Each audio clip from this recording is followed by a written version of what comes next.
Bonjour les belles dames, là toujours continuer vlog na tout ça là qui wana na qu'est-ce que ça la masque ngana zo ça les ali masque ya café comme na sakabino ki na banda kuna biso toza na biloko naturel ya ko sala ba masque na biso na cuisine na biso wana na tie masque et na tie pe o ezali miel et na mélanger yango comme boyebi ki to tina tamba feti to sepeli ba stress ezala ki biso to sala ki to lamba ki mais to qui vraiment tenter que non ya ko look after poso na biso moko quoi donc c'est ça que ngana moni que et comme ce que temps na landela pe poso na ngai na sala ta mo vitamine et ça la kaka bien et là na ko baksa goutte ya citron dans la citron bon mona que il faut pas que pâte na yo ezala mai il faut que pâte na yo ezala moi ya ko kangama po eva dans la poso na elongi OK donc voilà masque na c'était comme ça vraiment simple masque moko ma belle 100% recommandé ça la ngo bodé fois na semaine au en commentaire na se ya vidéo oh la rose ngelo ngeza kama mafuta mama nanga masque yango ya kosala na ndako ya café is the best donc on a sabi no couleur on a ko sala pe nanga changer couleur nanga parce que ceux qui n'ont vraiment na lingue sous couleur non de comité nanga changer couleur non ko sala couleur ya bergadi on a la kisibino pe masque yango nyonso na sala ki ekokine longi nanga et ba les belles dames na lingi na changer teinture nanga ya mutu donc nangana tia bergadi oyo parce que na umeni na blanc oyo pe soki nange poli et nangina meka couleur na biso oyo ya bergadi na tiso ke obima bien mais j'espère que ma bien na aimé vraiment ndenge et sali mwaswana kitoko et na kota salle de bain so na sokoli suki nanga apona ya kola sabino ndenge couleur suki nanga et comme so ko zala bien OK parce que mon naturel et ils ont glow et l'ominabiso vraiment très bien que café ils ont bien à peau et citron ils ont bien à peau miel ils ont bien à peau donc OK ma belle ce qui n'a c'est comme ça comme bozo mona non c'est pas une couleur mais vite pour mon couleur au comment là c'est mon a changé couleur là où monsieur monté na pour la 20 minutes parce que couleur wana ya blonde oui mais sinon monsieur pour la 1h20 comme ça dans une couleur ndenge bima quitté mais anyway oh d'abord qui na monsieur monté parce que pendant qu'on a la couleur, il faut faire pendant 25 minutes. On a pendant 20 minutes parce que celui qui a mis poussé. Et je pense peut-être que Ezui. N'a pas de ce commentaire là. C'est le quoi là c'est Ezui. Répétez. Alors que c'est vraiment rouge thé et ça peut vraiment bergadi la couleur il y a un ginger bah alors que j'aime bien c'est différent qui n'a pas son article en commentaire c'est au moins une couleur au coma ensuite délivrer encore on peut partager na bino ils allaient à bodysuit on peut partager na bino ça bodysuit on a là comme ça bah parce que quelques bodysuit on a partagé na bino ça vraiment bodysuit encore vraiment kitoko pantalon na là ça pantalon ya Zara na taille 12 mais malheureusement on dit que comme on a problème à l'enquête on a forcément comme ça mais j'aime bien ne pas salir mon licolo et bodysuit dans auto et ba compagnie na moto que na salon te ba compagnie bodysuit oyo déjà compagnie na biso oyo ya boîte big vous doit appeler biso en haut compagnie oh comme ça ba les belles dames on va la dit comme dans le big ezali ya bodysuit j'aime regarder les tailles et dans la on a taille S regardez comme ils donc on met pas combien de ici et ça vraiment tight et ça ligne vraiment shape comme dans le lobby regardez-moi ça. Donc, oh boy, ce qu'on a dit, on est vraiment à l'aise parce que déjà, ça l'a déjà taillé, rien à dire.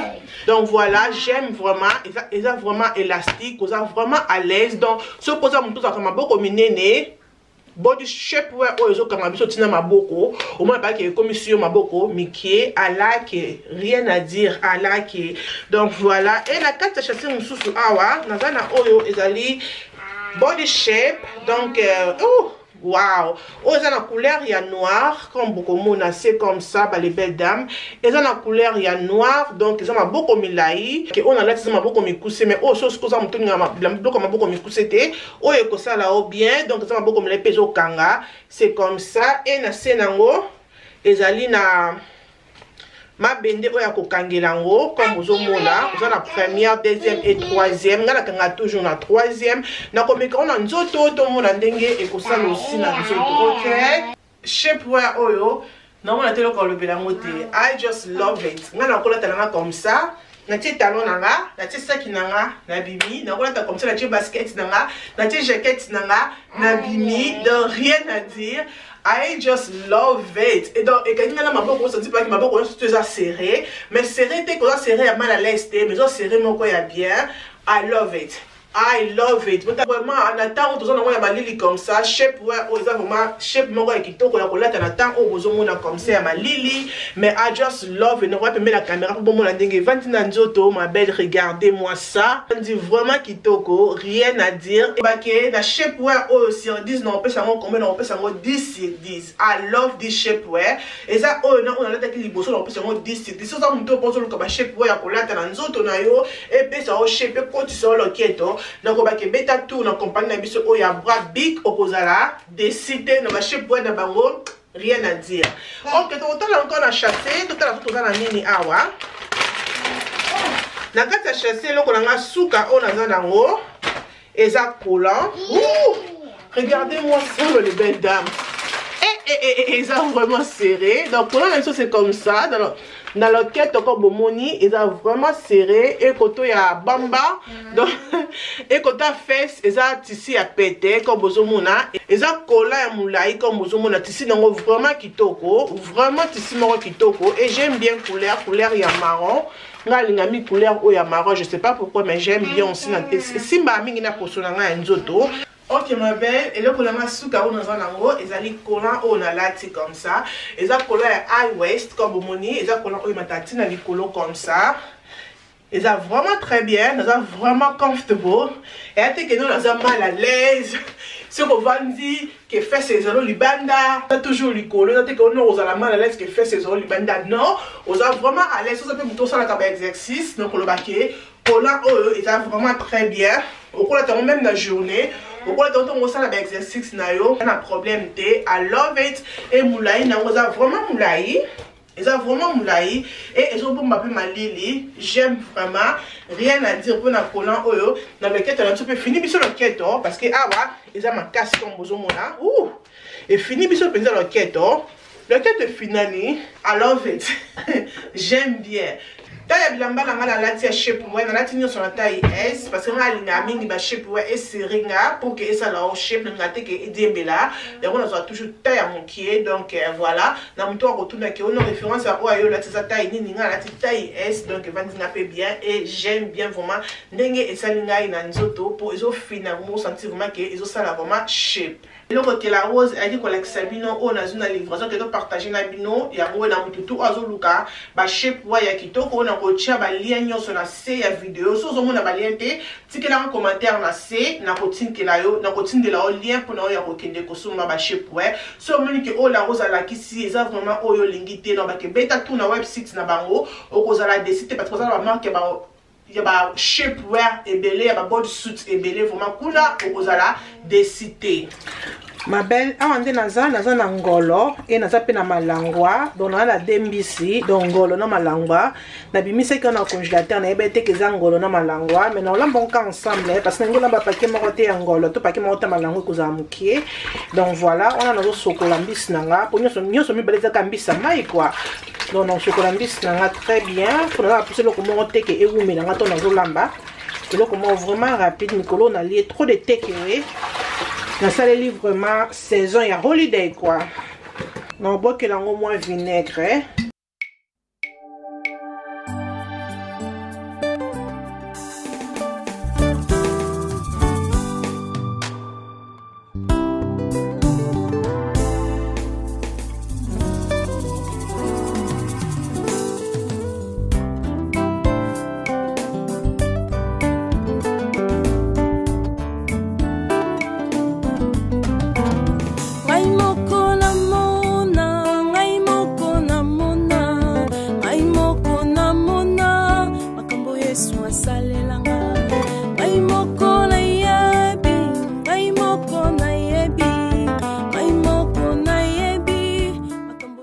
Ok ma belle, vous avez épices nanga ou non tchana poisson. Donc poisson nanga ça vraiment simple na tchango tomate mbuma mi balé. Donc nanga teke za la soupe ko kanga. Na nanga tchango tomate té, na tchango sema tomate, tchango sema fraîche mi balé. Ça vraiment ya pète ma casse té ko bon, ça vraiment roté la ma casse té.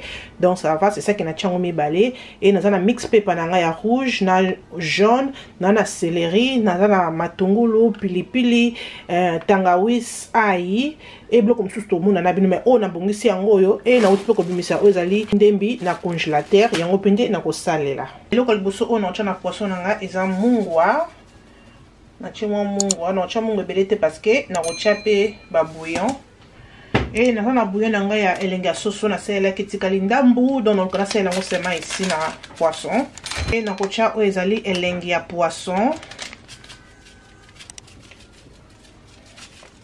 Mutu solo bakela rose otie de bouillon oyo et otie mungwa ba bouillon na biso oyo ezaka vraiment na mungwa te ezaka kaka na goût et pesa ka goût na biloko mais soko meki yango oyo kompeza te ke mungwa donc yango ke dachaka toujours mungwa parce que oyo eza lokwa ki manger te ezaka bouillon moko pona opesa goût nde bebenga yango elengi pona otiaka ke elengi mais eza lokwa ki te ki bazana na mwana mungwa mais oyo ezaka vraiment na mungwa te donc c'est ça que na tie oyo ezaki na salela ki kala yango na ngete ke ebeba na salela yango et na tie oyo nyonso à poisson.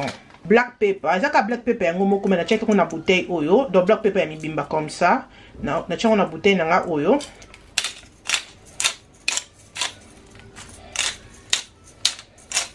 Rocha white pepper, mukie seulement.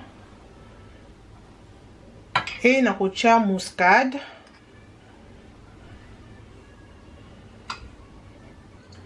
Et na rocha paprika.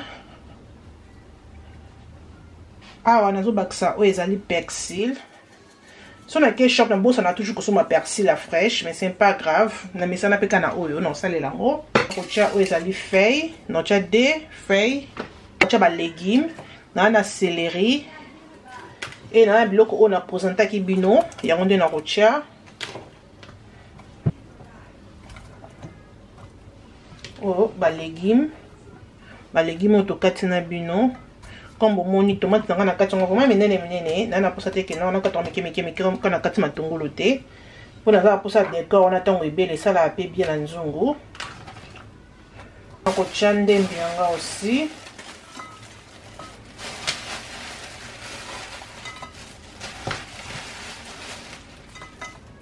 ma belle mais cambis haut comme ça on retire que dans un commentaire na la vidéo vraiment yummy. Et là, nous avons mbuma pilipili, nous avons côte cédère, asalaka solo, et nous avons râpé ail nanga fraîche. So lingo tchano ya poussière, nous avons un problème. Tu as préférence zambi sa maille comme ça. Dans linga vraiment ko tchaba ail na tangawisi ya fraîche. Pour ezala différent que ba oya. Ya ba poussière wana. Mais la lambe la paix moi ya poussière wana na bambisa maille. So nous avons wa fraîche té, wana vérité. Donc nous avons tcha tangawis, nous avons râpé pe tangawis. On tient plus mon sauce sur mon quai vert et là donc on va que ça c'est au maïs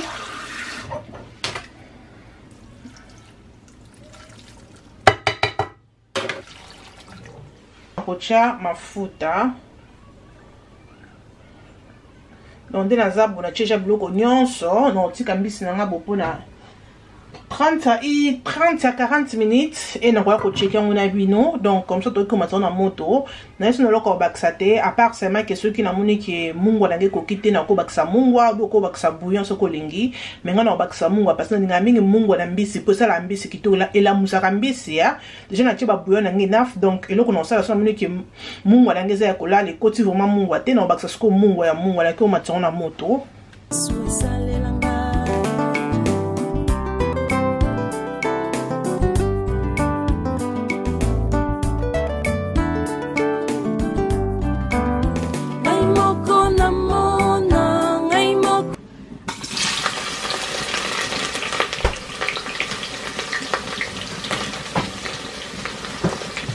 Ok ma belle, wana na tie matungulu nanga na ndembi pour non ça la légume nanga oza épinard. Donc voilà na 5 mafuta nanga ya huile na mafuta ya mbila, légume on a lingango comme ça, ezaka vraiment sucre vraiment bon et wana na kocha ezali mix pepper na couleur ya jaune, ya vert, na rouge donc comme bomoni après na mixer yango donc dans la sir que ba légume nanga elemba avant que na tia épinard nanga parce que épinard nanga ezaka pété, OK? Donc so tie épinard mbala moko la mona épinard elemba mingi mais ba légume elemba mingi te yango na sala comme ça na kalingi d'abord ba légume nanga et na ko bakisa aubergine o bomoni wana na bakisi eza aubergine na tie aubergine nangai et na ko finika nzungu nanga pona za la sirke biloko nanga o na tie elembi comme obiki aubergine azaka mwa makasi après quelques minutes na kota la vapeur wana yango mte ko sala ki aubergine na biso elemba et na ko ya ko tia sikoyo o ezali épinard na za la sirke épinard nanga ezo kalinga mana ba légume o na tiaki eza ko mélanger très bien. Ma belle, si on lamba na nzungu oyo na kataka loko ko panzana nga. Bodi su nzungu mo bona zoka ya liboso bo ya glace na zoka na chi in ya liboso ya verbe na na chi marque nzungu mais vert et pepele. Ma belle na bina na belle ko na lambela ngote na meje biloko na nga na bise marque na tiango na ena chauffer. Ma belle banda ko filmer te feza ki na filmer mo mo nzungu na panzana nga na réchaud ah na réchaud asima. Nzungu epanzana ezaki pe pondu talaka pondu epanzana au sikolo ekata courant ngana binzambe nanga rechwe baby mais comparé à nzungu oyo aza makasi bomona même volume na katikati ya aza volume aza makasi nzungu wana vraiment na conseiller te ke mutu asomba pona kolambela comme na baki ko somba pona ko servir biloko na mesa mais pas pona kolambela mais ça là 100% vraiment pona kolambela parce que on a lambeli yango mingi wana tie épinard nanga kuna pe poisson nanga zo lumba déjà solo na ça l'épinard pour on va connaître bloc après maté faut légumes ça là et na rocha oza bouillon nanga jumbo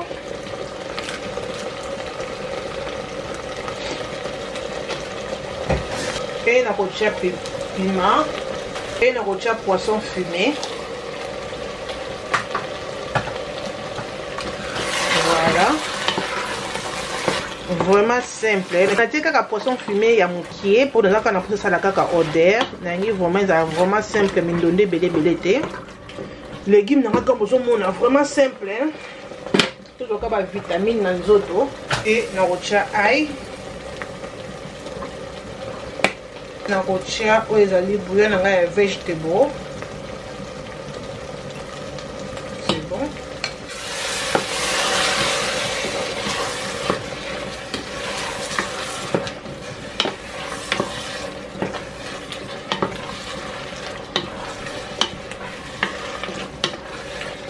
Bakisa mai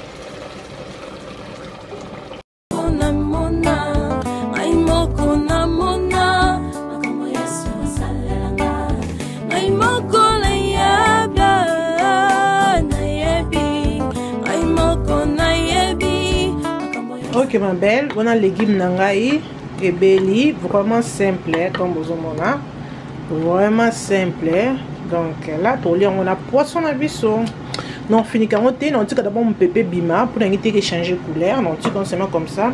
Mon pépé sur bimi après monte chaleur ce que bimi après on est dans le fini quand ok mais légumes nabiso c'est comme ça et poisson mai na ezali na pour ça mai et kita poisson na mai ata pour la 15 minutes comme ça poisson na rapé koza ko bela.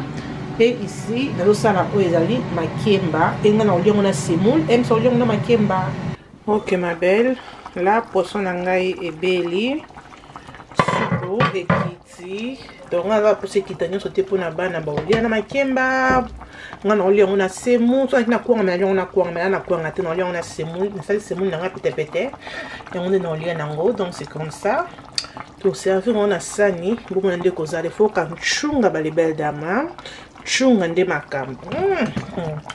Mbiso zo mona na vraiment ki raté te bimi pas na linga ki simple, linga ki sauce nango, ezala vraiment mai comme ça avec ma kimba c'est bon. Donc comme ça vraiment na linga ki rien à dire. Rien à dire. on a ça, hein. Voilà, bah, les belles dames. On a biso comme ça. J'espère que vous aimez. Biso to liango comme ça. Ko liango na makemba, ko liango na loso, ko liango na nyoso, na kwanga na semu. Donc voilà, biso to liango comme ça. J'espère que vous aimez. Bisous. Comme ça, vous allez abonner, que aimer, que partager, que ça va bien makasi. Bonne année. Bonne année à vous, bah, les belles dames, hein. Tout bon, ça santé, tout lié à la vie naturelle. À la naturelle, ici, on mange à la naturalisation. À la naturalisation et bisous. Bye bye.